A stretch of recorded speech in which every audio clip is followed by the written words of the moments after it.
My name is Jared Malven Tordesillas. I am Ronjitro E. Camagay. I am Adelaira L. Grospe. I am Allen Kaiser Kemp Areno. I am Justin Ramos. I am Josephine Marie Turao. I am Patricia P. Sevilla. I am Mark B. de la Cruz. I am Karim Glenn R. Petrola. I am Daniela May Tibon. And our topic in this reporting is Buddhism.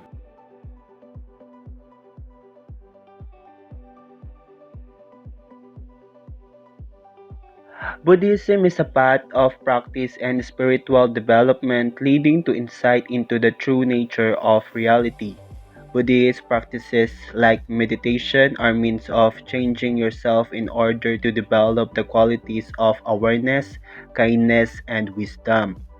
The experience developed within the Buddhist tradition over thousands of years has created an incomparable resource for all those who wish to follow a path which ultimately culminates in enlightenment or Buddhahood.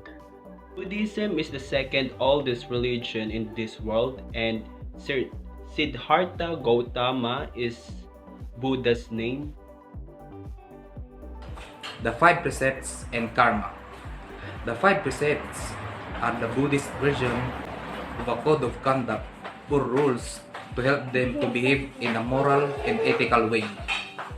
The five precepts are: refrain from taking life, refrain from taking what is not given, refrain from the misuse of senses, refrain from wrong speech, and lastly, refrain from intoxicants that cloud the mind.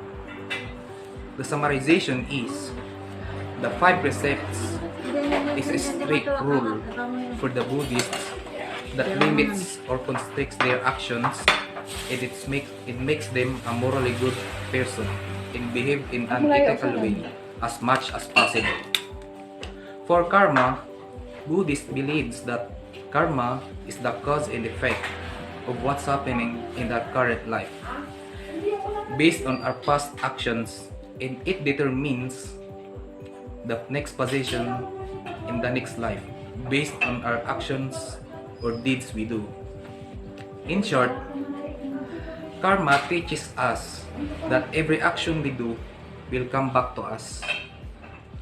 Maybe not in this current life, but maybe in the next life. It is the law of cause and effect. Basically, we make our own destiny. Damian Keon's The Study of Buddhist Ethics states that Buddhism is theological rather than deontological because its central foundation of morality is the law of karma and rebirth, in which karma literally translates to the word action and manifests causes and effects on the actor, or it has consequences on the actor of the action. For example, if a student chooses to plagiarize his output, then the possible consequences would be he or she would receive a failing grade for that certain output, or he would be failed or dropped in that certain subject. On the other hand, if a student chooses to study hard and study really well for an exam, then the possible consequences would be he or she would receive a high mark on that exam, or he will ace that exam. Hence, Buddhism falls under consequentialism. And now let's move on to the famous thinkers or philosophers in Buddhism, which is the Buddhism Mahayana major thinkers. Mahayana Buddhism, or the Mahayanas, can be defined as a major movement in the history of Buddhism, which has its origins in northern India. It is made up of many schools or reinterpretation of fundamental human beliefs, values, and ideals, not only those of Buddhist teaching. And now, let's know who are the Buddhist philosopher.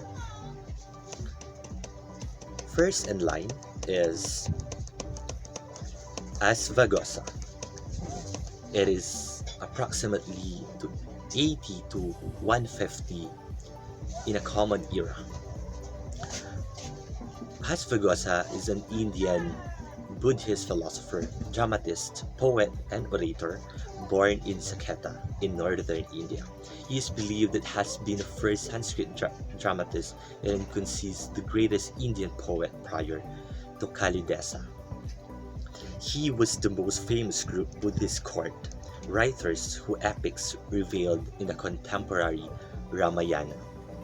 Whereas much Buddhist literature prior to time of Aspagosa have been composed in Buddhist hybrid Sanskrit. Aspagosa wrote in a classical Sanskrit. He composed an epic life of Buddha called Buddha Charita, or the Acts of Buddha. The Tang-era Chinese monk I Ching or Yejing writes, in his time, Buddhacharita was expansively read in all 5 parts of India and his countries of South Sea, on Sumatra, Java, and the neighboring islands. Next philosopher is Nagarjuna. It is to 150 to 250 in a common era. Nagarjuna or Nagarjuna is widely regarded as one of the most important Buddhist philosophers, and along with his disciples Aryadeva as the founder of the Madhyamaka school of Mahayana Buddhism. Nagarjuna is also created with developing philosophers of the Prajamatirsa Sutras, and according to some sources, with having revealed these scriptures in the world after having recovered them from the world of Nagas.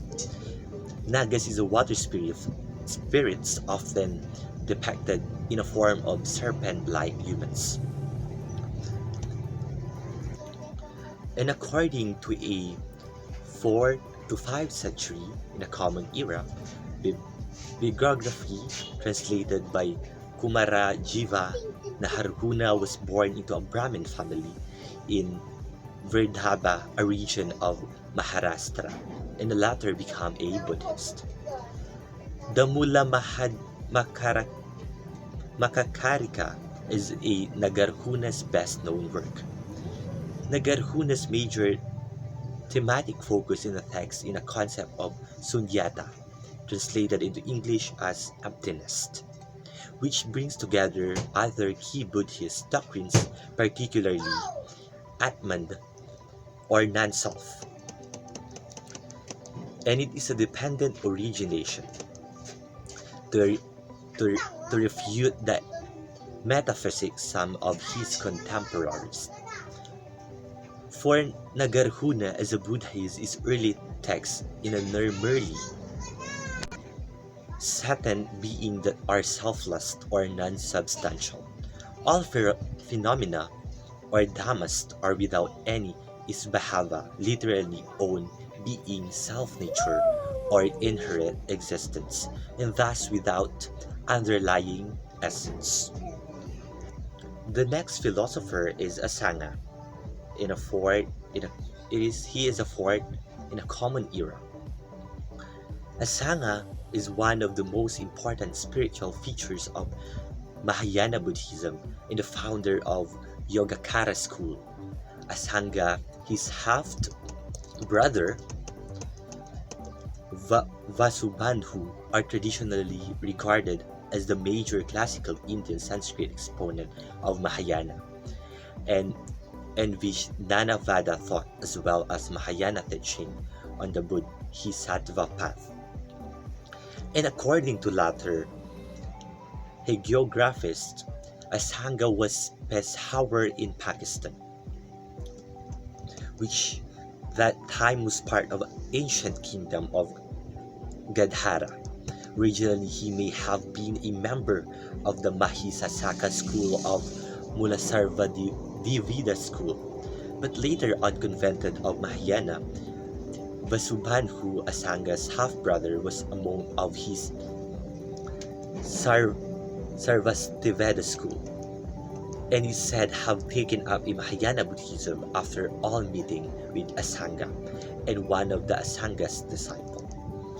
Asanga spent many years in serious meditation and study under various teachers, but according to the narrative of saints in the 6th century, in a common era, monk Paramartha was increasingly unsatisfied with his understanding. Paramartha then recounts how he used the meditative powers, or what we call siddhis, to travel to the Tusata heaven to receive teaching from the Bodhisattva Maitreya on the emptiness, and how he continually traveled this further teaching from Maitreya on a Mahayanist Buddhist. Next in line is Vasubandhu, to a 4th and 5th Common Era. Vasubandhu is initially studied with Buddhist Sarvastivada, which is the school of Vaibhasika.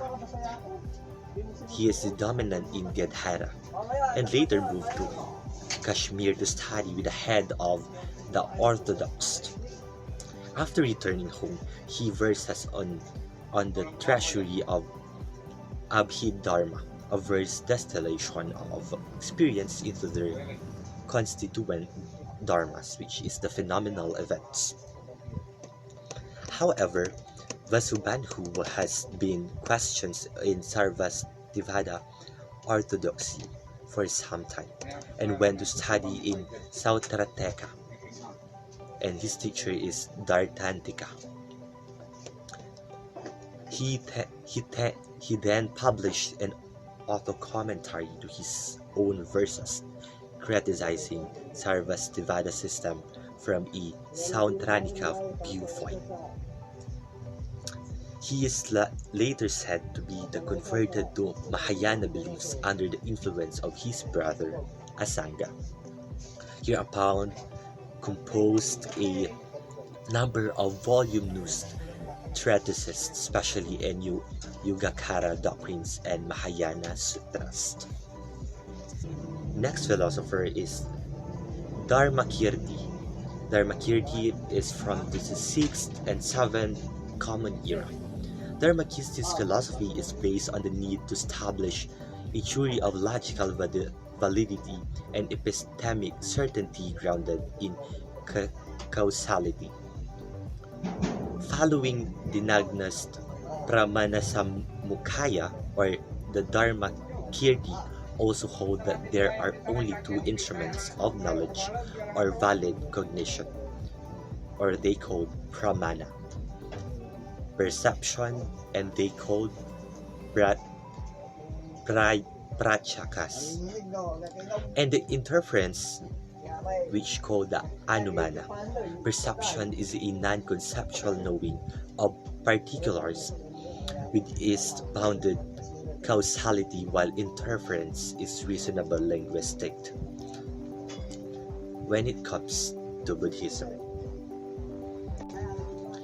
the last famous thinkers of Buddhism Mahayana is Santiveda.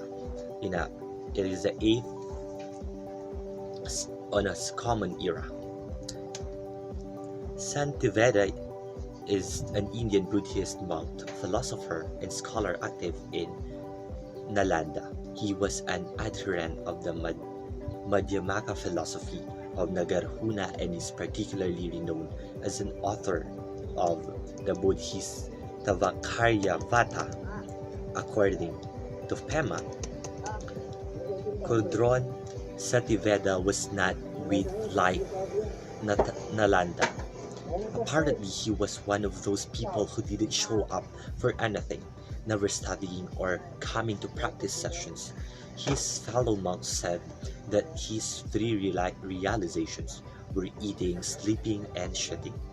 After being goaded into giving a talk to entire monastic body, which is the Santiveda delivered, the Bodhisattvakarya or the way of Bodhisattva. A variety of English translation of the work exists, sometimes glossed as a guide to the Bodhisattva's way of life, or entering to the path of enlightenment. It is a long poem describing the entire process of enlightenment from the first thought of liberalization to attainment of full Buddhahood, and it's still studied by Mahayana and Vajrayana Buddhists today.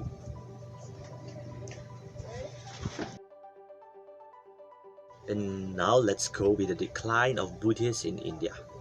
The first one is the decline of the Buddhist Sanghas, the revival of Brahmanism, the division among Buddhists, the use of Sanskrit language and the image of worship, and the loss of royal patronage, and the emergence of Rajputs, and the Muslim invasion.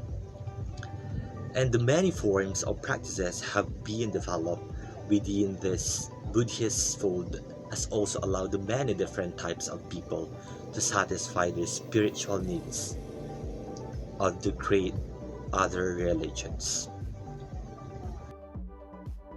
I will be discussing the criticism of Buddhism. So first, Friedrich Nietzsche was a staunch realist, and that's what he admired in Buddha's teaching as well. Observing reality and living with it, accepting it without escaping from it. So Friedrich Nietzsche admired Buddhism, writing that Buddhism already has, and this distinguishes it profoundly from Christian. So ito daw ay mas malalim kumpara sa Kristyanismo according to Friedrich Nietzsche. The self-deception of moral concepts behind it. Kinikilala ito ng mga Kristiyano na ang Buddhism ay sa sariling panlilinlang. Magaling daw ang Buddhismo sa sariling panlilinlang. Sinasabi din dito na observing reality and living with it. So kapag nabuhay ka na, kailangan mo nang tanggapin yon, and kailangan mo nang gampanan yung mga tungkulin mo sa buhay. Accepting it without escaping from it. So yun nga, pag nabuhay ka na, nandyan yung mga problema. So kailangan mong tanggapin pag tinanggap mo na yung buhay, kailangan mo na din tanggapin yung problema na hindi ka sumusuko. So for the second, Nietzsche had a few kind for Buddha, but for the most part considered Buddhism to be life-denying nihilistic religion akin to Christian. So both Nietzsche and Buddhist writings and share the fact that they are a direct response to nihilism. So Nietzsche at Buddhist ay may parehas na sulat ang nagbabahagi ng katotohanan na sila ay isang direktang tugon sa nihilismo. Ano nga bang nihilism? Ang nihilism is the rejection of all religious and moral principles, the belief that life is meaningless. So ito yung paniniwalang walang katuturan ng buhay. Ito yung religion na naniniwala na ang buhay ay walang katuturan. So sinasabi ni Nietzsche na ang Christianism is ang paniniwala ng Kristyanismo ay ang buhay ay walang katuturan. So for that, dito naman tayo sa criticism ng beyond good and evil. There is nothing more venerable about Christianity and Buddhism than their art of teaching even the lowliest to use pity in order to situate themselves in an illusory higher order of things. So dito sa criticism ng beyond good and evil, wala nang mas kagalang-galang sa parehong relihiyon ng Kristyanismo at Buddhism. Kung sa criticism ni Friedrich Nietzsche, sinabi niya na ang Kristyanismo ay isang nihilism religion. So dito naman sa beyond good and evil, sinasabi naman na ang Buddhismo at ang Kristyanismo ay magkaparehas. So sila ay parehas in ways of teaching. Sabi pa dito, even the lowliest to use pity in order to situate themselves in an illusory higher order of things. Sinasabi na kahit yung mga taong sinasabing walang katuturan yung buhay, pariwara na yung buhay, is natatanggap pa rin ito ng Buddhismo at ng Kristiyano. For example, dito si Baron Geisler. Di ba si Baron Geisler, napapanood natin siya dati, laging nababalitaan natin na nakukulong siya, war freak, alcoholic. Pero ngayon, nakikita na natin siya na nagsishare na ng words of God, binago siya ni God. So, yung layunin ng Christianism at Buddhism is pareho. Yun yung sinasabi ng beyond good and evil.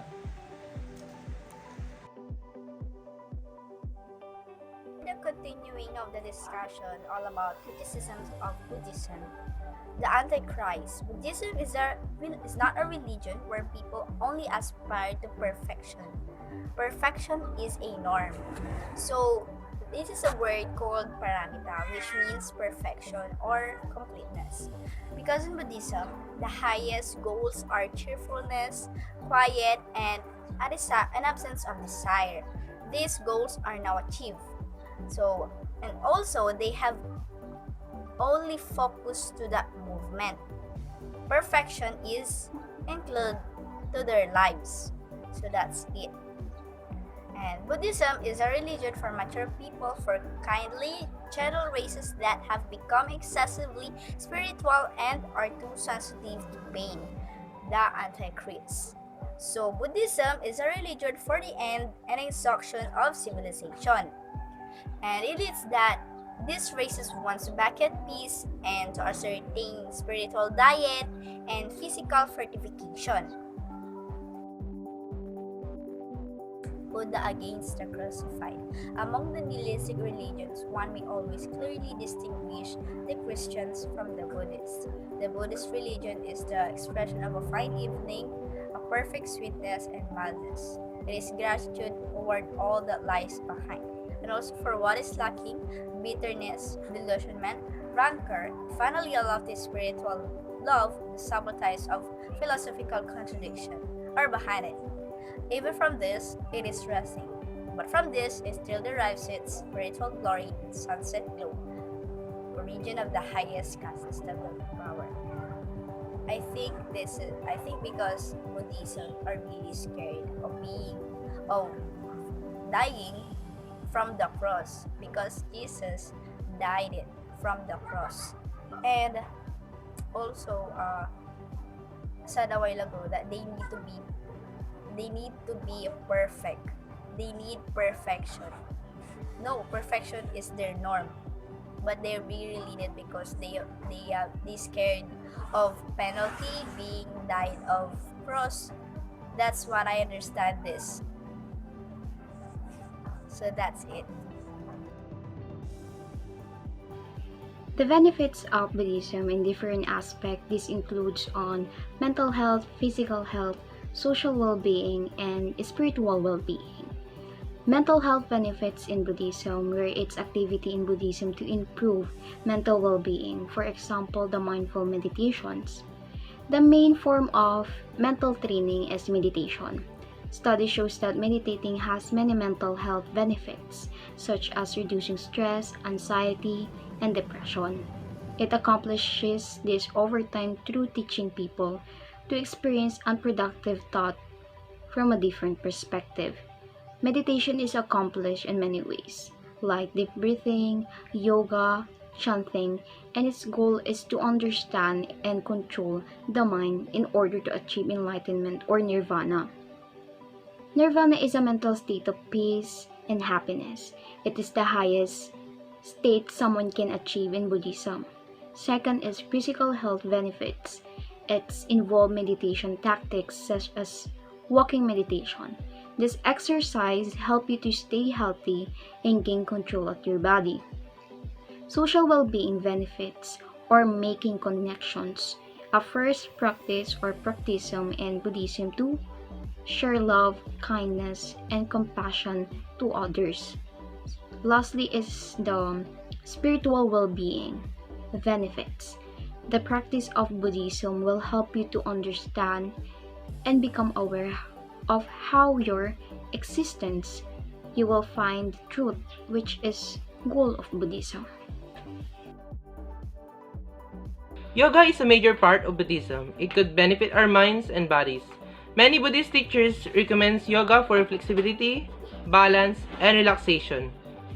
As being said, it benefits the physical health and the mental health of a person that can reduce stress by doing yoga.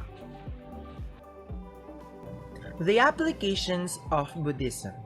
In Buddhism, human life is considered as the most important because human life or human beings have direct path to Nibbana, or also known as Nirvana, which means becoming extinguished, blowing out, or quenching. It is the earliest term for the ultimate goal in Buddhism. It is part of the Buddhist teaching to abstain from killing any forms of life. This is in connection to the idea of rebirth, or the cyclicality of life, matter, and existence, with possible rebirth as an animal. Taking human life is prohibited, even mercy killing. Although there are exceptions in some cases such as self-defense or for a just cause. Application of Buddhism and environmental ethics. Buddhists are encouraged to live in simplicity, showing compassion to all life forms and respecting balance in nature. The monks and nuns ought not to cause disruptions in established habitats. In other Buddhist forms, it is stated there is interdependence between human and nature. A disturbance in a small part affects the whole. Modern Buddhists give teachings about protecting the environment. Their statements promote about being aware of one's actions towards environment. That people should stop being indifferent and be responsible. There are Buddhist teachings that give importance to interdependence of human and nature. Living in simplicity will bring harmony, which is beneficial to humans and the environment. Buddhists believe that bringing harm to the environment will have an effect to their future as a form of karma. Buddhist teaching stresses how to conduct oneself without causing suffering to others and to practice compassion. The followers are taught to follow the middle path and therefore encouraged to be responsible when it comes to sexual relationship, implying that it is fine if there's no suffering between the ones involved. In Buddhism, there are no teaching stating that homosexuality is unacceptable. It's Buddhism point of view regarding human sexuality. Although sexual varies, but sexual misconduct is frowned upon. In Buddhism, as long as the relationship between two people is based on love and suffering is avoided, homosexuality and any human sexuality are perfectly acceptable practice. Here is our evaluation of the theory.